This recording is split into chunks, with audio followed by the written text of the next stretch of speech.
बिस्मिल्लाहिर्रहमानिर्रहीम। कैसे हैं आप सब लोग? उम्मीद करता हूँ आप सब खैरियत से होंगे। अच्छा, लास्ट हमारा टॉपिक था आप अच्छे और कीमती इंसान कैसे बन सकते हैं। आज हम इसी एपिसोड को आगे बढ़ाएंगे और इन चीज़ों को थोड़ा सा थॉरली स्टडी करेंगे।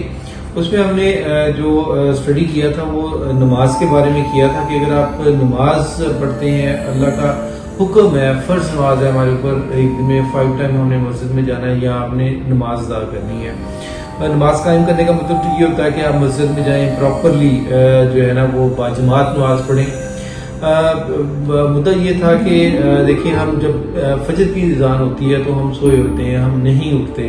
ज़ुहर के टाइम पे हम अपने बिजनेस में बिजी होते हैं, हम नहीं उठते। इसी तरह असर और मगरिब के टाइम भी हम अपने बिजनेस में होते हैं, हम नहीं उठते। और इशा की नमाज तो हमें पता ही नहीं चलता कब हो जाती, क्योंकि हम इशा के बाद सोने के आती हैं।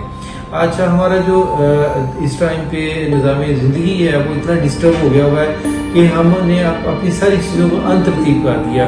मतलब अभी ओवरऑल हम दोस्तों को देखें तो कोई दोस्त 12 बजे, कोई 2 बजे, कोई 3 बजे सो के उठ रहा है। इसी तरह वो जब सोने के लिए जाता है तो वो भी जारी बात है, जो बंदा 3 बजे या 2 बजे सो के उठा है तो उसको रात को नींद भी 2-3 बजे ही आएगी, उससे पहले नहीं आएगी। जबकि इस्लामिक पॉइंट ऑफ व्यू से अगर हम देखें तो हमें फजर के टाइम पे उठ जाना चाहिए। बहुत सारे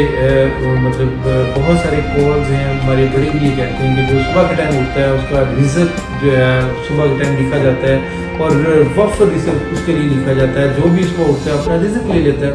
हम क्योंकि इस टाइम पे परेशान हैं और माशी तौर पे बहुत परेशान हैं, क्योंकि हमारे बिजनेस भी खत्म होते जा रहे हैं, जॉब्स खत्म होती जा रही है, अनएम्प्लॉयमेंट बहुत ज़्यादा है और बिजनेस भी कोई खास चल नहीं रहे। तो मेरे नज़दीक ये एक रीज़न है, हम लेट उठ रहे हैं। हमें चाहिए कि हम टाइम से उठें। उससे 2 फायदे होंगे। एक तो आपको रिज़्क की जो तंगी है आपके ऊपर दूर हो जाएगी। दूसरा ये है कि अल्लाह ताला का हुक्म है, फजर की नमाज अल्लाह का हुक्म है, हम अल्लाह के हुक्म की ताअत करेंगे उनकी। इसलिए हम अगर सो के उठ जाएंगे, अल्लाह ताला के हुक्म की ताअत भी हो जाएगी, हमारा फ़र्ज भी अदा हो जाएगा और हमें रिज़्क की भी जो है कमी का सामना है वो भी पूरी हो जाएगी। तो सारे फायदे आपको इसी एक बात पे ही पूरे हो जाएंगे। और अदरवाइज दूसरी जो नमाज़ें हैं, जिस तरह ज़ोहर है स्पेशली आपकी बिजनेस ड्यूरेशन के अंदर आती है, वो बहुत ही इंपॉर्टेंट है कि आप ड्यूरिंग बिजनेस अपना बिजनेस छोड़ के अल्लाह की इताअत करते हैं। ठीक है, तो ये मेरा ख्याल है कि अगर हम नमाजों की पाबंदी कर लेते हैं और जिस तरह कि फरमाया जाता है कि 2 नमाजें स्पेशली फजर और असर की नमाजें, 2 जो ठंडी नमाजें हैं उसकी आप अगर अपना पूरी तरीके से उसकी पाबंदी कर लेते हैं तो रिजन की पूरे तरीके से तंगी खत्म हो जाती है। मैं ये नहीं कह रहा कि आपने सिर्फ 2 पढ़नी, मैं ये कह रहा हूँ कि आपने 5 की 5 पढ़नी है, लेकिन ये 2 स्पेशली एहतमाम के साथ पढ़नी है। और इसी तरह हमने लास्ट जो एपिसोड में जिक्र किया था ज़कात के हवाले से, ज़कात और उशर, ये 2 चीज़ें ऐसी हैं कि अगर हम इसके ऊपर आज भी अमल कर लें तो हमारे जितने भी दोस्त वीक हैं, कमज़ोर हैं, जो जिनके पास बिजनेस नहीं है, वो एक अच्छा बिजनेस जो है ना वो जारी बात है हम उनको एज ए ज़कात उनकी सपोर्ट कर सकते हैं, एज ए उशर उनकी सपोर्ट कर सकते हैं। तो ये 2 अमल हो गया। तीसरा अमल आज मैं एक ऐड और करूँगा, वो रोज़ा है। रोज इस टाइम पे हर बंदा जिससे भी आप मिलते हैं वो परेशान है, सेहत के मामला उसके ठीक नहीं है और इस टाइम पे एक तहकीक चल रही है कि आपने इंटरमीडिएट फास्टिंग करनी है और या ड्राई फास्टिंग करनी है। इंटरमीडिएट फास्टिंग में आप पानी पी सकते हैं और ड्राई फास्टिंग में आप कुछ नहीं खा पी सकते। मतलब जिस तरह आपने रोज़ा रखा है, आपने फास्टिंग की, इसी तरह आपने फास्टिंग करनी है।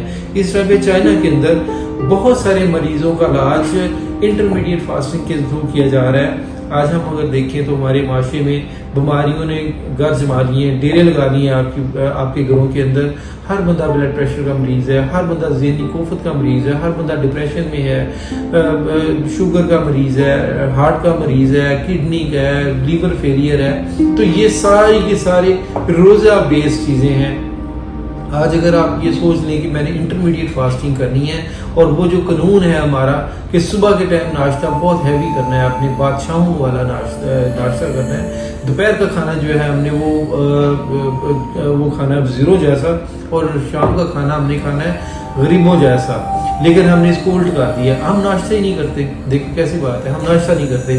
अच्छा, नाश्ता नहीं करते तो दोपहर का खाना भी बस थोड़ा बहुत और शाम को हम पेट फुल करके खाते हैं। खाने के बाद हम सो जाते हैं। इस वजह से ये सारी बीमारियां हैं। तो अल्लाह ताला का एक फर्ज रोज़ा है जिसकी हम अगर पाबंदी कर लें तो इन बीमारियों से, बहुत सारे डिप्रेशन से और बहुत सारी चीज़ों से हमें छुटकारा मिल सकता है।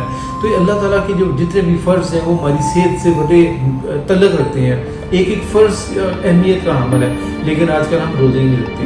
एक फैशन समझ लें, हर बंदा फ़ख्र से कहता है कि मेरा तो रोज़ा नहीं है। हालांकि ये शर्मिंदगी वाली बात है, ये अच्छी बात नहीं कि आप किसी को बताएं कि रोज़ों के अंदर भी मैं रोज़ा नहीं रख रहा। तो इस टाइम पे पूरी दुनिया के अंदर रोज़े को प्रमोट किया जा रहा है। इंटरमीडिएट फास्टिंग है, ड्राई फास्टिंग है। डॉक्टर्स आप खा लें, बेशुमार डॉक्टर्स हैं वो इस वक्त ये कहते हैं यार दवाई ना खाएं, आप रोज़ा रख लें।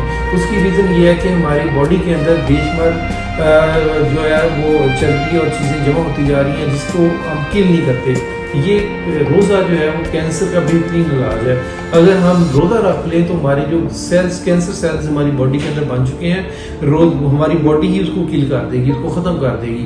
तो रोज़ा इतनी अहमियत का हामिल है जो हम नहीं करते। तो मेरा ख्याल है कि हम आज के एपिसोड को यहाँ पे क्लोज करते हैं और उम्मीद रखते हैं कि आप जितने भी दोस्त मेरी वीडियो को देखेंगे वो प्लीज़ नमाज की पाबंदी करें, रोज़े की पाबंदी करें और अपने ऊपर ज़कात की पाबंदी करें। इस मैसेज का आज मुझे इजाज़त दीजिए। Thank you very much. अस्सलाम वालेकुम। जैसा कि सारे ही यूट्यूबर इस बात की तकीद करते हैं या रिक्वेस्ट करते हैं कि इस वीडियो को वॉच करें, लाइक करें, सब्सक्राइब करें और अपने दोस्तों में शेयर कर दें। Thank you very much.